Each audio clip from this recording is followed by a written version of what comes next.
We have our first ever Dinger Tuesday contest and a full 15 games. Let's talk some baseball.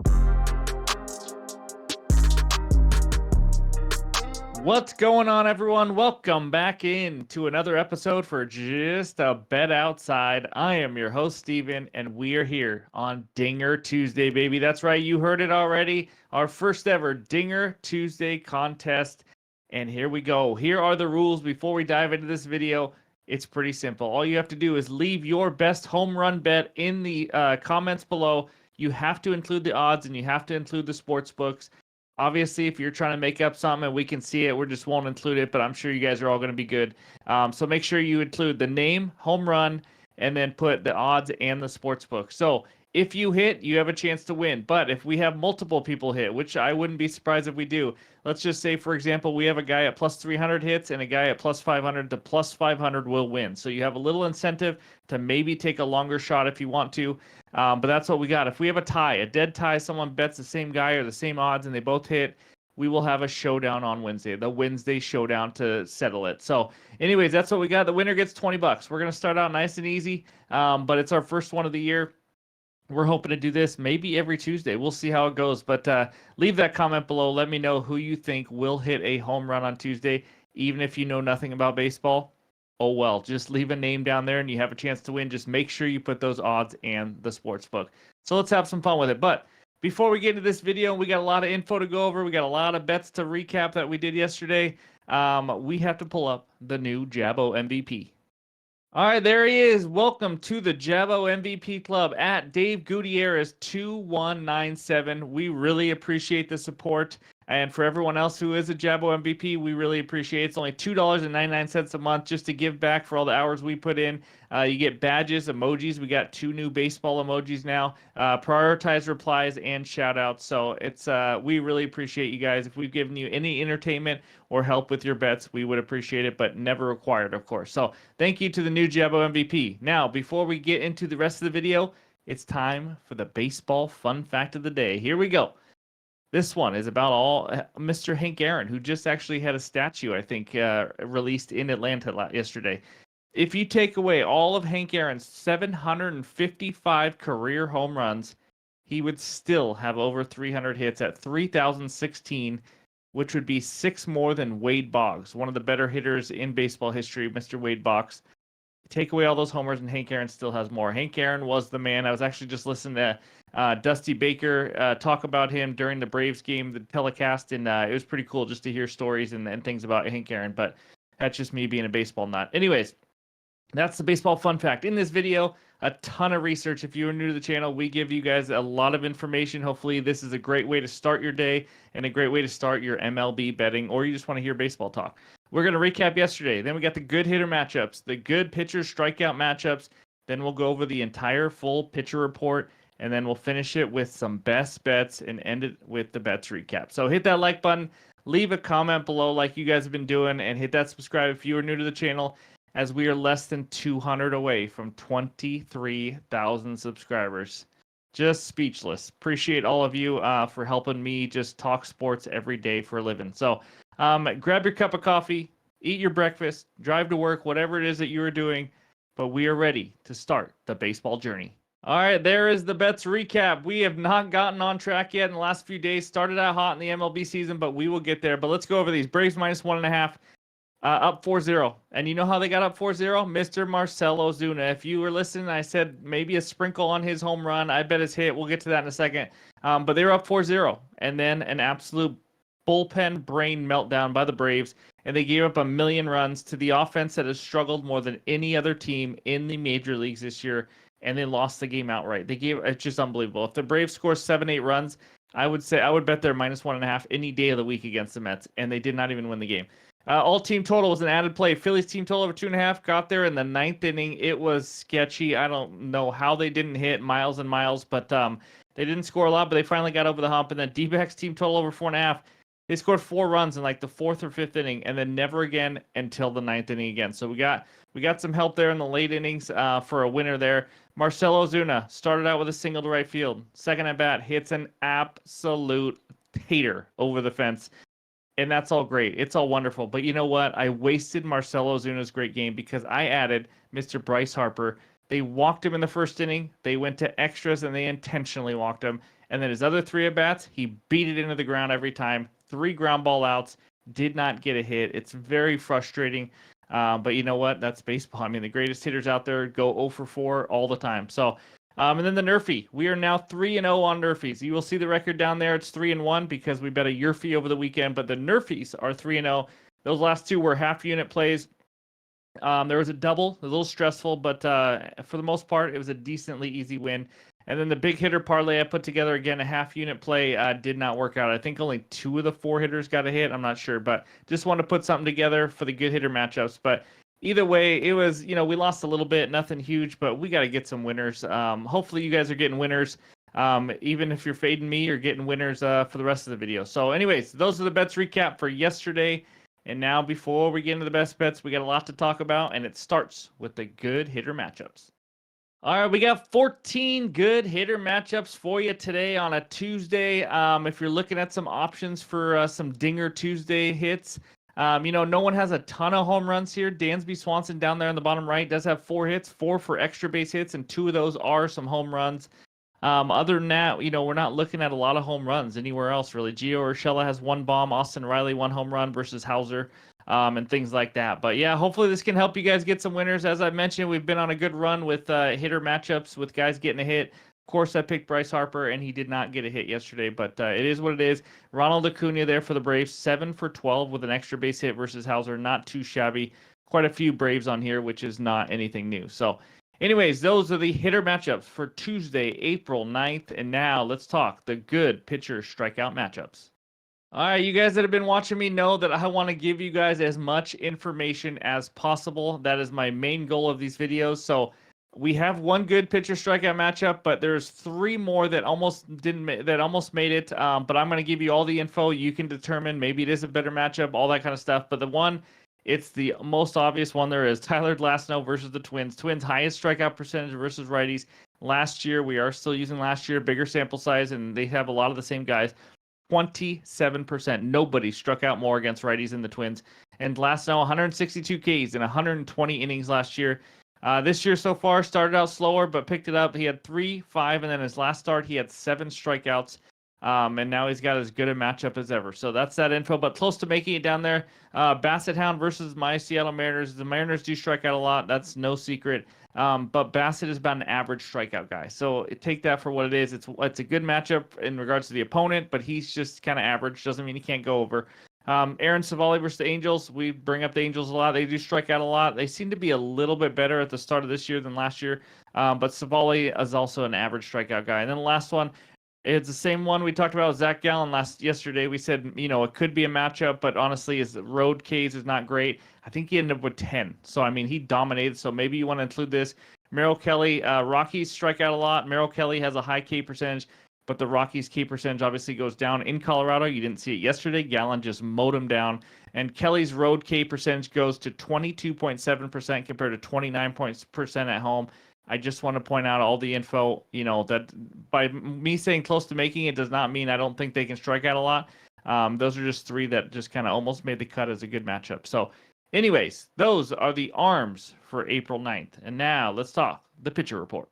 All right, these are the first 8 matchups for Tuesday, April 9th. Just some notes here. AJ Puck, we talked about him before, but those numbers, all these numbers are 2023 still. Again, it'll probably be another week. Probably next week we'll start the 2024 stats. Just such a small sample size, especially with some guys making their first or second start. But AJ Puck, as you see there, all those stats are as a reliever. This season, his first 2 starts have been a struggle. 9 walks and only 6 strikeouts in 6 innings versus the Angels and the Pirates. So, he's got the stuff to turn it around, but I don't know if he's there yet or ready, but we'll see. And then Frankie Montas, it shows NA since he only pitched 1 inning last year, but this season in 2 starts, he's looked good. 11.2 innings versus the Phillies and the Nats. In those 11 innings, he's given up only 1 earned run, 9 hits, 9 strikeouts, and only has 3 walks, and that was in 1 game. The other one, he had 0. The other one, George Kirby, coming off his worst start of the year for the Seattle Mariners, my Cy Young candidate. So he's had 1 great start and 1 terrible start. So we'll see how he bounces back there. But other than that, we got Cole Reagans. We all know how good he has been this year already. Big strikeout guy. Check out his numbers for this year already. But that's page one. Soroka, by the way, is one of the worst strikeout pitchers of all time. No, I'm just joking. But we bet him under 3.5 Ks, and I think he ended with 2 last game against the Royals. So that's page one. Let's go check out page 2 now. And there he is, Sonny Gray, making his MLB debut with the St. Louis Cardinals. Signed him to a big contract, and according to a source, yes, I have sources, he will be on a pitch count of around 65 pitches. Hopefully that's correct. You never know. Maybe he comes out and throws 80, but he will be on a little bit of a leash. Great season last year, so we'll see where he's at to start the year. Last note, this will be his 4th start already. We already talked about him. But in 17 innings, 3.18 ERA this year, 15 Ks and 7 walks. So we just wanted to give you kind of some info on this year, since all you're looking at there is the last year's stats. And then final piece of note, Merrill Kelly, 4.91 career ERA in Coors Field in 6 starts. But he was really good last season in 2 starts in Coors Field. So 12 innings pitched, only 3 earned runs, 16 strikeouts, and 2 walks. But those are the matchups. Hopefully that helps you. Again, if you are new, we have all these different columns for you, K percentage. And then, of course, at the bottom is the average number, just so you guys have something to compare it to. Some people like to bet walks, Ks, and then you can see hits per 9 and things like that. So hopefully this helps, and that is the pitcher report for Tuesday, April 9th. Now let's go get some freaking winners and talk some best bets.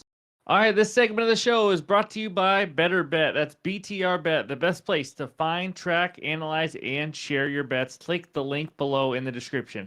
Here we go. First best bet takes us out to Cleveland. We got the Guardians hosting the Chicago White Sox. What a matchup. Guardians money line minus 218. White Sox are plus 180 on the money line. Total in this game is 8.5 runs. We're taking a team total, and we're doing it in a way we have not done it yet this year. My best bet in this game is the Guardians team total over 3.5 runs in the first 7 innings. So that'll be on DraftKings at minus 125. If you don't get a team total in the first 7 innings, my first pivot would probably be over 2.5 in the first 5 innings, or over 4.5 would be the last one in the full game. The only reason I like 3.5 in the first 7 is because the Guardians could very well be ahead, and they're only going to get 8 at bats, so they're not going to get the full 9. So I do like the value at 3.5 in the first 7 innings. But Guardians offense has been pretty freaking good. It's actually been surprising. They've been absolutely rolling. They've scored the 4th most runs per game at 5.9 per game. It was supposed to be their weakness of this team, but they're playing well. They are top 10 in batting average, and they have the 4th lowest K percentage versus righties so far this year. If you don't know much about this offense, it's been the same the last few years. They do not strike out a lot. They play a lot of small ball, make contact, put pressure on the defense, put pressure on the pitcher. Not a lot of home runs. They do not go deep a lot, but they've been playing well. So I think it's a great matchup for them because of it, and we'll talk about it because they get to face Mr. Soroka. We all know Mr. Mike Soroka. He is incapable of striking people out. His strikeout line right now is 2.5. It is 2.5. He had a 3.5 last game against the Royals. We took the under 3.5 and we cashed it. So this guy just does not miss many bats. I went on a whole spiel about how many whiffs and swings and misses he gets. It is not many at all. So what that means is pretty much every single at bat the Guardians have will have a bat on the ball in play. That's a good thing to have first. That's a great way to start. That's for sure. Going to put a lot of pressure on them. So Guardians, I just love them to get 4+ runs again. Like I said, they're averaging almost 6 runs per game, I think, against Soroka. And then let's just say Soroka lasts about 4 or 5 innings. They're going to get 1 to 2 more innings off the White Sox bullpen, which has not been good. They're not going to be good all season long. So I think they can score 4 here. So give me the Guardians to score 4 or more runs in the first 7 innings as my first best bet. All right, this second bet is something we've been successful at so far. 3-0 on these. It's a Nerfy. Give me the Nerfy in the Phillies and Cardinals game at minus 120 on DraftKings. I'm going to put a half unit on it just because it's a Nerfy. I know we've done well on it, but that's just me. Doesn't mean you need to, but that's just what I'm going to do. Take a little dart throw. But let's talk about the Nerfy real quick. Obviously, it's only 1 inning, but the total in this game is 7.5. I love me some Nerfies when it has a total of 7.5. That's telling you they are not expecting many runs in this game. We get Zach Wheeler versus Sonny Gray, 2 of the absolute best starting pitchers last season. And I know you say last season, well, it isn't much different this year because Zach Wheeler has been unbelievable already. Has a ridiculously low .75 ERA this season, and that was against the Reds and the Braves. He has not given up a run in the first inning, and overall, he's only given up one earned run this year in 12 innings. It's not a fluke or anything. If you don't know baseball, Zach Wheeler is a very, very good pitcher. And the Cardinals bats have started out slow this year, so I think he can hold him down. Now, Sonny Gray, we talked about. He's making his debut for the St. Louis Cardinals. Here's my worry. I'm going to be honest with you. Maybe why I decided to do a half unit. He didn't make a rehab start. The team wanted him to. He didn't. He ended up pitching a simulation game, about 54 pitches. Like I said, he's going to be stretched out to maybe 65 pitches. Is there going to be rust? Possibly. When he is on, he's one of the best pitchers in baseball. So I think we're getting good value because I think it's baked into the line because we're getting -120. If you get both of these guys when they were just rolling last year facing each other, you're not going to probably get a -120 nerfy line because these guys just absolutely dominated. So the rust does worry me a little bit. Hopefully, he doesn't come out, walking people, which he doesn't usually do. But first start, you never know. I'm going to trust the veteran. He got a big contract for a reason. He is a very good pitcher. And then both lineups have, they have hitters who can go deep. Let's be honest. I mean, we're going to see guys where any pitch could just be over the fence. But I'm going to trust these pitchers in this one and hope that Sonny Gray just comes out ready to go, ready to play, and is on his game right from the get-go. So give me the nerfy and see if we can move to 4-0 on these for a half unit for the Phillies and Cardinals game. Now, it's a full slate of MLB games. I want to give you like 4 or 5 bets. There are so many props that aren't out yet. So many pitcher props. I'm looking at last and all these different things. My hands are tied. It's already midnight. So what I'm going to do is I'm going to end with some leans and some bets I want to look at that I'm thinking about betting and some that I'm waiting on for the morning and all that. So I want to make sure I give you as much info as possible because 2 bets is not a lot. I get that. But of course, we're going to have at least 1 or 2, more than likely at least 2 added plays in the morning. So just check those pinned comments, X and Discord. So leans, let's talk about those. First one, Yankees -1.5. I am close to pulling the trigger. I think I just need to sleep on it. I don't know why. But AJ Puck has really struggled. Like we talked about this, he's trying to become a starting pitcher after being a reliever last year. He's got good stuff, but it just has not worked out yet for him. He has a ton of walks, like we mentioned earlier. And the Marlins have lost 10 games already. 9 of those 10 have been by 2 or more runs. 9 of those 10. So we're talking Yankees -1.5 at plus money to fade the Marlins. Marlins have been absolutely awful versus lefties. Carlos Rodon for the Yankees, still trying to get back into form. He's been decent. He hasn't been that bad. So I think he's decent enough to get this Marlins terrible offense out. So I think the Yankees crush him, but it's kind of a square play. Plus money's tempting. I'm thinking about it. That's a lean one. Second lean, we already talked about in the pitcher strikeout matchups. Tyler Glasnow, I think he can get a lot of strikeouts here. Best matchup you can have if you go off last year's number with the Twins. But I haven't seen the line yet. Tyler Glasnow's K-props, the books are afraid to drop it, I guess, right now. So, if they drop it at 6.5, it's probably going to be something I jump on. He did have 7 last game, and he's got a great matchup here. Maybe they go 7.5 juiced over, maybe 8.5, then it's getting probably too high for me. But anyway, it's just something I'm thinking about and looking for, waiting for the books. And then the last one, under 7.5 in that Phillies Cardinals. Again, if Sonny Gray is on, these two teams will have a hard time getting some runs, maybe under in the first 5 innings if you want to do that instead. And because the Cardinals will have quite a bit of bullpen game if Sonny Gray is only going to go 55, 65 pitches range. So anyways, that's just another lean I have. But yeah, those are my 2 best bets right now and my leans. We talked all the games, all the matchups, everything. And then I'll have more added plays in the morning. So that was a lot of fun. Another good baseball video. Love me some baseball. We got some day games, especially in the morning right when you get up. So anyways, before we finish it out, let's check out the bets recap. All right, there they are. Just the 2 bets so far. Guardians team total over 3.5 runs in the first 7 innings at -125 on DraftKings. And then the Nerfy, I'm putting a half unit on it. You do what you need to do, but I'm doing it on the Phillies and Cardinals game, -120 on DraftKings. A lack of props out. We just did an NBA video, which takes hours, and then we did this one, which takes hours as well. So I'm not going to probably stay up till 2 a.m. and wait for the props. We will have more plays in the morning, don't you worry. And then if you just skip to this part, we also did give out some leans. So anyways, that's what we got. I appreciate all the support we've been getting during this baseball season. We got a long ways to go. Hopefully we can turn it around with those best bets, but hopefully you're also getting some winners with all the other info. So anyways, hope everyone has a great Tuesday, and we'll talk to you soon.